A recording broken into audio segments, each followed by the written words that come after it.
पाकिस्तानी शाहीन जनूबी African proteases के खिलाफ दूसरे टेस्ट मैच के लिए कल मैदान में उतरेंगे। शाहीनों ने गुज़श्ता रोज स्टेडियम में प्रैक्टिस करके भरपूर दिन गुजारा। शाहीनों ने बॉलिंग, बैटिंग और फील्डिंग की भरपूर मशक की। कप्तान सलमान अली आगा का कहना है कि टेस्ट मैच जीतकर जनूबी अफ्रीका के साथ टेस्ट सीरीज को बराबर करेंगे। प्रोटीज को शाहीनों पर टेस्ट मैचेस की सीरीज में 1-0 की बढ़तरी हासिल है। जी बिल्कुल। इंटरनेशनल क्रिकेट काउंसिल की नई टेस्ट रैंकिंग के मुताबिक साउथ शकील टेस्ट रैंकिंग में 3 दर्जा तरक्की के बाद 6ठे नंबर पर आ गए हैं, जो उनके करियर की बेहतरीन पोजीशन है। जबकि टेस्ट फॉर्मेट की नई रैंकिंग में स्टार बल्लेबाज बाबर आजम तनज़्ज़ुली के बाद 17वें नंबर पर चले गए हैं। बल्लेबाजों की टेस्ट रैंकिंग में इंग्लैंड के हैरी ब्रूक और जो रूट पहली और दूसरी पोजीशन पर हैं। न्यूजीलैंड के स्टार बैटर केन विलियमसन तीसरे नंबर पर हैं। बॉलर्स की बात की जाए तो भारत के जसप्रीत बुमराह 907 पॉइंट्स के साथ पहले नंबर पर बरकरार हैं और ऑस्ट्रेलियाई फास्ट बॉलर जोश हेजलवुड दूसरे और पैट कमिंस तीसरे नंबर पर हैं। टॉप 10 बॉलर्स में मौजूद कौमी टीम के वाहिद बॉलर नुमान अली 1 दर्जा तनज़्ज़ुली के बाद 9वें नंबर पर चले गए हैं। इसी तमाम तर मामले पर बात करने के लिए इस वक्त हमारे साथ मौजूद हैं स्पोर्ट्स तज्जियाकार इरफान ज़हीर। इरफान, आप बताइएगा, ये जो अभी पहला टेस्ट तो हम नहीं जीत सके, अब दूसरा टेस्ट कल होने जा रहा है, आप समझते हैं कि पाकिस्तानी टीम में कुछ तब्दीलियां होनी चाहिए? देखिए, सबसे पहले तो आपको सबको बहुत बहुत नया साल मुबारक हो। तब्दीलियों के हवाले से बात करें तो बैटिंग में तो आप तब्दीली कर नहीं सकते। आलमोस्ट आपका जो 6 बैटर आपने खिलाए वही खेलेंगे। एक जो आप कर सकते हैं वो मुझे लगता है कहीं ना कहीं आमिर जमाल की जगह पे या नुमान अली को आप ऐड कर सकते हैं। वो ऑब्वियसली आप पिच देखेंगे, अगर तो उसमें थोड़ा सा टर्न आपको नज़र आया तो एक ऑप्शन की जा सकती है।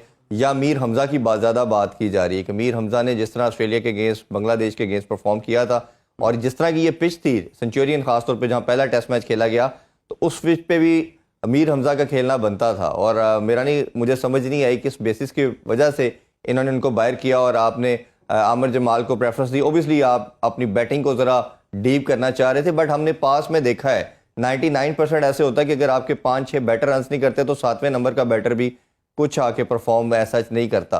तो शायद हम बैटिंग को ज़रा डीप करना चाह रहे थे, बट हमने अगर मैच में बैटिंग में जिस तरह का भी परफॉर्म किया, कहीं कहीं लगता है हमें एक्स्ट्रा स्पेस की वजह से हम ये मैच हारे हैं। या एक स्पिनर अगर पाकिस्तानी टीम में होता तो टेल ने दोनों इनिंग्स के अंदर आप देखें, पहले इनिंग्स में भी हमने 8 आउट करके समहाउ 85 रन की पार्टनरशिप करवा दी।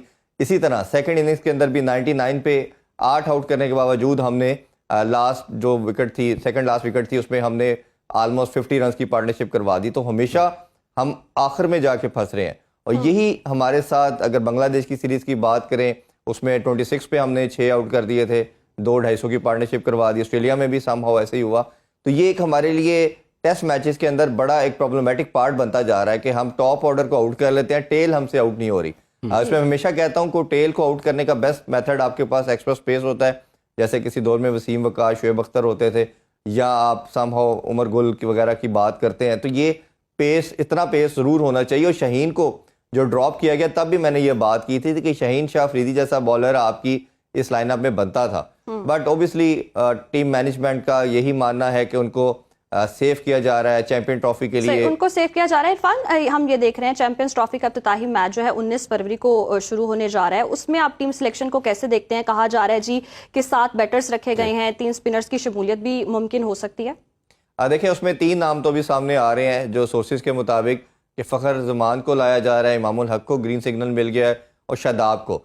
सबसे इन दोनों की शायद इंक्लूजन पे बात नहीं लोग कर रहे, शादाब की इंक्लूजन पे बहुत डिबेट हो रही है कि शादाब को किन बेसिस की वजह से ग्रीन सिग्नल दिया जा रहा है, उसने ऐसा क्या परफॉर्म किया है। हमने वैसे देखा भी है T20 कप में बैटिंग और बॉलिंग दोनों में उन्होंने अच्छा परफॉर्म नहीं किया।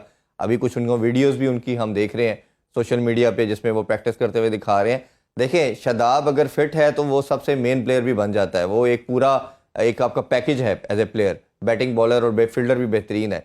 बट अगर परफॉर्म नहीं करते तो फिर आप उसको अगर कंप्रोमाइज़ करके एक बैटर को कम करके खिलाते एज ए बैटर, तो वो फिर जगह नहीं बनती उनकी टीम में।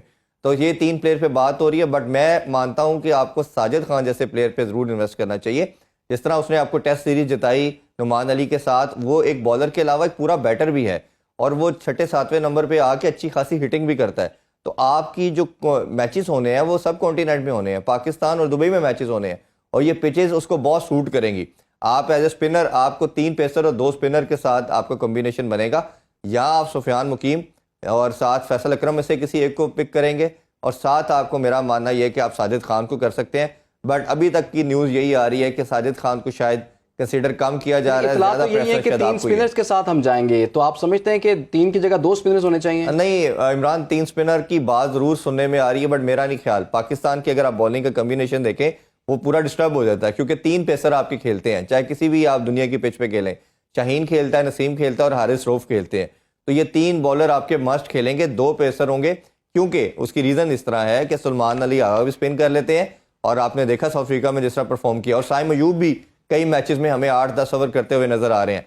तो 2 आप रेगुलर स्पिनर खिलाएंगे, 2 आपके पास पार्ट टाइम बॉलर होंगे एज ए स्पिनर ऑप्शन के तौर पे, और 2 आप प्रोफेशनल स्पिनर या प्रॉपर स्पिनर खिलाएंगे, और 3 आपके पेसर होंगे। तो ये टीम का कम्बिनेशन अभी तक जो मेरे सोर्सेज हैं माइंड में रखा जा रहा है, इसी के साथ मोस्ट लाइकली पाकिस्तान टीम मैदान में उतरेगी। इरफान, अभी नई टेस्ट रैंकिंग भी जारी हुई है। साउथ शकील जो है वो रैंकिंग में 3 दर्जे उन्होंने तरक्की पाकर 6ठे नंबर पर आ गए हैं, लेकिन बाबर आजम जो है वो उनको तनजली का शिकार हुए हैं, 17वें नंबर पर पहुंच गए हैं। तो आपके ख्याल में बाबर को इस वक्त कैसा परफॉर्म करना चाहिए, ये क्या मसाइल का सामना है, क्योंकि बाबर एक टॉप क्लास बैटर तो है ही?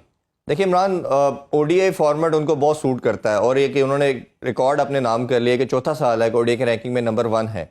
But somehow another test format में कहीं ना कहीं वो स्ट्रगल करते नजर आ रहे हैं, और ऑलमोस्ट 3 साल से ज़्यादा का टाइम होने जा रहा है कि उन्होंने कोई 50 स्कोर नहीं की थी। ये 3 साल के बाद उन्होंने 50 स्कोर की है, 100 तो खैर आप छोड़ ही दें। तो ये एक ओबियसली उनके ऊपर बड़ा क्वेश्चन मार्क आ रहा है कि टेस्ट में जो परफॉर्मेंस उन पे ड्यू है, जो एक्सपेक्ट करती है पूरी नेशन या दुनिया क्रिकेट उनको देखना चाहती है, वो नहीं आ रही, क्योंकि क्रिकेट की जो जान या जिस समझा जाता है वो टेस्ट क्रिकेट माना जाता है। तो टेस्ट क्रिकेट में बाबर आजम स्ट्रगल करते नजर आ रहे हैं। बॉल को खासतौर पे जो वेज आती है बाहर की तरफ, जैसे आउट स्विंग कहते हैं, उस पर खेलते हुए उनको काफ़ी प्रॉब्लम आ रहा है, और ख़ासतौर पे ये सीना कंट्रीज़ के अंदर तो हम देखते हैं कि बाबर ज़्यादा स्ट्रगल कर रहे हैं। आल्दो कि उन्होंने पाकिस्तान में भी खैर कोई अच्छा खासा कुछ भी परफॉर्म नहीं किया, बांग्लादेश की सीरीज देख लें या इंग्लैंड के अगेंस्ट जो एक टेस्ट मैच खेला, तो बाबर को एज ए बैटर इस पर काफ़ी मेहनत करनी पड़ेगी।